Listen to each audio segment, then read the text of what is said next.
आप सूद नहीं लेंगे तो इस बारे में सब मुत्तफिक हैं। जैसे आप सूद लेंगे इख्तिलाफ हो जाएगा, कुछ लोग कहेंगे कि आपने गलत किया, कुछ लोग कहेंगे कि आपने सही किया। ऐसा काम मत कीजिए जिसके अंदर इख्तिलाफ होता हो। इस उसूल के हिसाब से भी आपको चाहिए कि आप सूद ना लेने वालों में से बने।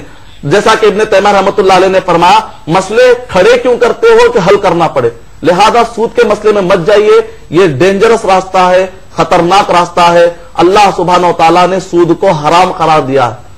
मदनी साहब, इस सवाल से और एक सवाल दर आता है कि अल्लाह ने जिसको बेशुमार दौलत दी है, ऐसे कई लोग हैं जिनका पैसा है और वो बैंक में है और सूद कोई लेता है कोई नहीं लेता है। क्या ये पैसा किसी गरीब और नादार लड़की की शादी में या यतीम लड़की की शादी में इस्तेमाल किया जा सकता है? ये पैसा आपने बहुत अच्छा सवाल किया, लेकिन सवाल ये उठता है कि लड़की की इस्लामी एतबार से लड़की के शादी के लिए ज्यादा खर्चा आता ही नहीं। हाँ, अलबत्ता जो कुछ भी खर्चे की बात आती है, जहां तक कि लड़की को पहनाने के लिए ड्रेस दिया जाए या लड़की के इस्तेमाल के लिए अगर कुछ ज़ेवरात दिए जाए, तब तो यकीनन कुछ खर्चा आएगा। वो खर्चा अगर आप देते हैं तो लेकिन निकाह एक इस्लामी काम है। तो पहला पॉइंट ये है कि जो जहेज में सूदी रकम दी जा रही है, जहेज भी हराम है, सूद भी हराम है, दोनों हराम जमा करने के आदमी गुनहगार हो जाएगा। अब रहा है कि लड़कियों के शादी के लिए अगर आप सूदी पैसे से मदद करना चाह रहे हैं, चूंकि निकाह एक इस्लामी काम है, एक इबादत है, इसमें भी आप नहीं दे सकते। ऐसा कोई मजबूर है, जैसा कि मैंने कहा कि जैसे खिंजीर अब खाए बगैर एक आदमी रह नहीं सकता, तो ऐसा कोई आदमी जो तड़प रहा है दवाइयों के लिए, इस टाइप का अगर कोई मजबूर हो तो उसको सूदी पैसा जा सकता है। इसके अलावा कोई और शक्ल नहीं। शादी से रुका भी जा सकता है, जिंदगी जा रही है तो हम इस्तेमाल कर सकते हैं। अब यहाँ तो जिंदगी जाने का कोई सवाल नहीं है, तो इसलिए रुका निकाह के लिए दूसरे जो जाती अमाउंट है, मुआशरे की जिम्मेदारी है, सोसाइटी की जिम्मेदारी है कि उन पैसों में से खैरात करे। इस बारे में कोई फतवा हासिल ना करे कि सूदी पैसे को कहां इस्तेमाल करें। बेहतर मदनी साहब, बहुत शुक्रिया। आप और हम में आपके एसएमएस हमें मिल रहे हैं। नाजरीन, उसी एसएमएस का सिलसिला अभी शुरू हुआ है। जनाब इमरान साहब ने हमें एसएमएस भेजा है, तो फिर से एक बार दोहरा देते हैं SMS. Is credit card system allowed in Islam? वालेकुम अस्सलाम व रहमतुल्लाहि व बरकातुहू।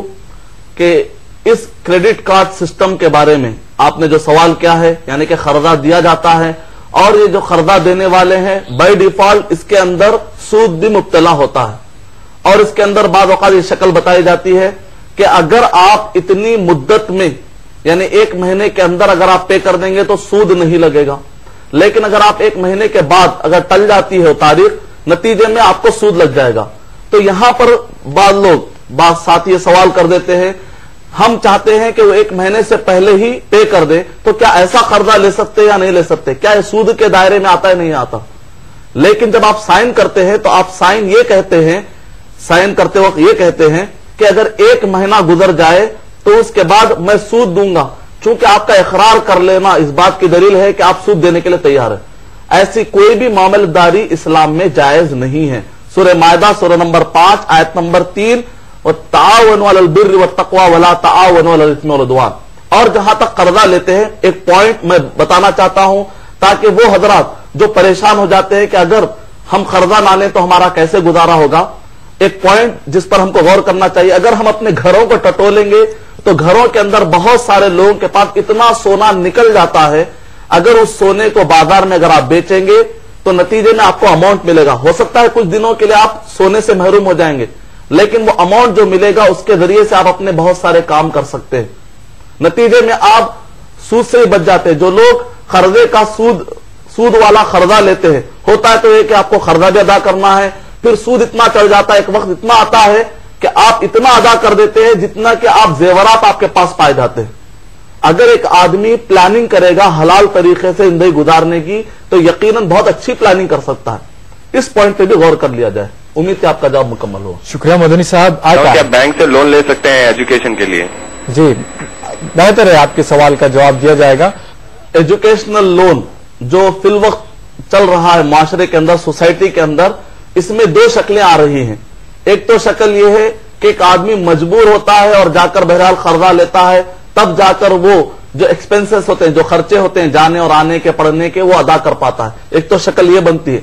दूसरी शक्ल ये है, जैसा कि और एक भी शक्ल सुनने में आई जब लोग सवालात करते हैं کہ خاص طور سے آسٹریلیا کو جانے والے، تو وہاں پر کمپلسری کیا آتا ہے کہ بینک کے ذریعے سے وہ لوگ قرضہ لیں، اگرچہ کہ وہ لوگ بتاتے ہیں بھائی ہمارے پاس پراپرٹی ہے، ہمارے پاس پیسہ ہے، پھر بھی وہ لوگ بھروسہ نہیں کرتے اور کہتے ہیں کہ نہیں، بینک کے ذریعے سے ہی تم قرضہ لو تاکہ ہمارے لیے ریلائبلٹی ہو، ہمارے لیے یقین ہو، ہم ٹرسٹ کریں گے تبھی یہاں پر.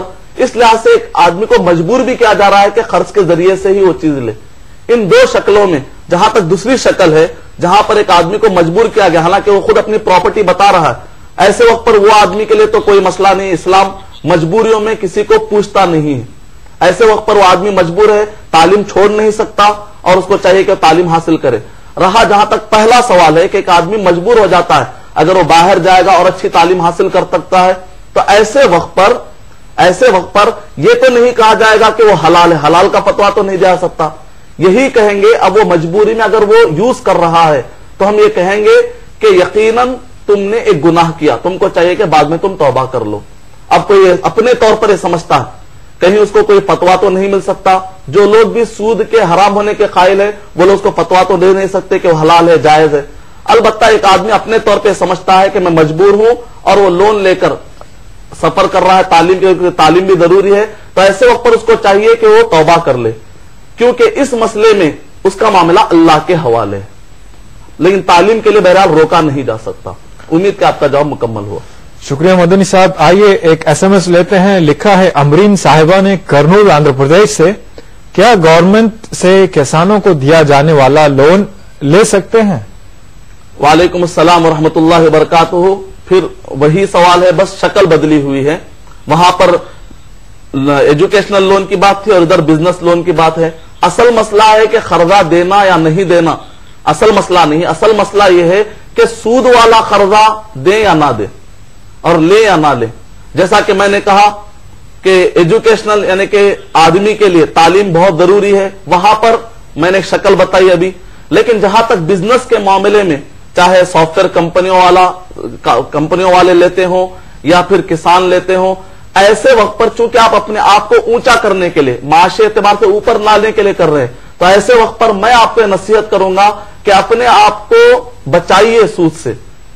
اگر وقتیہ طور پر کوئی اور راستہ اپنائیے، آپ کوئی اور شکل اپنائیے، لیکن اپنے آپ کو سود کے راستے پر مت لے جائیے.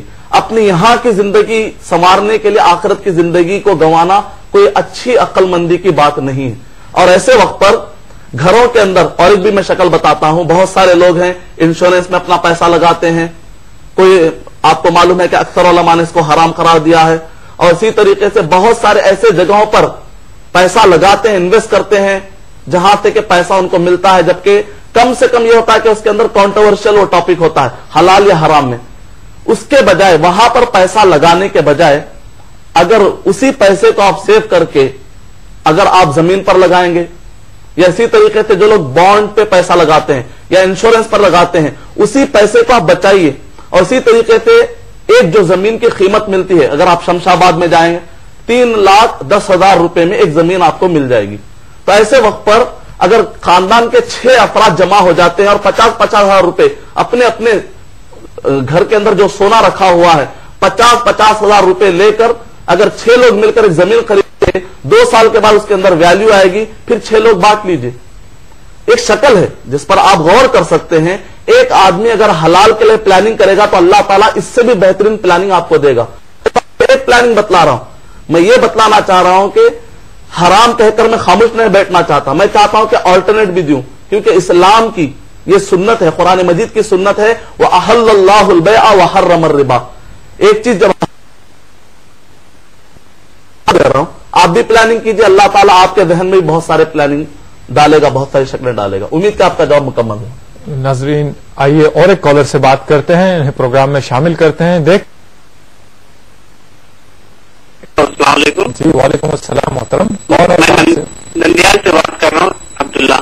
جی عبداللہ صاحب بتائیے کیا سوال ہے آپ کا؟ میرا سوال یہ ہے کہ سسرال سے ہم کو ملا ہے سونا 8 تولے، مطلب نصاب کا لیول ہے. جی سسرال سے ملا ہوا تھا، ہم نے اپنی طرف سے کمایا نہیں ہے. جی لیکن اس کے اوپر جو زکوٰۃ جو عائد ہو رہی ہے، جی تو زکوٰۃ ہم کو دینا چاہیے کہ ان کو دینا چاہیے، اور ہم کو ادھار بھی دینا ہے کسی اور کو.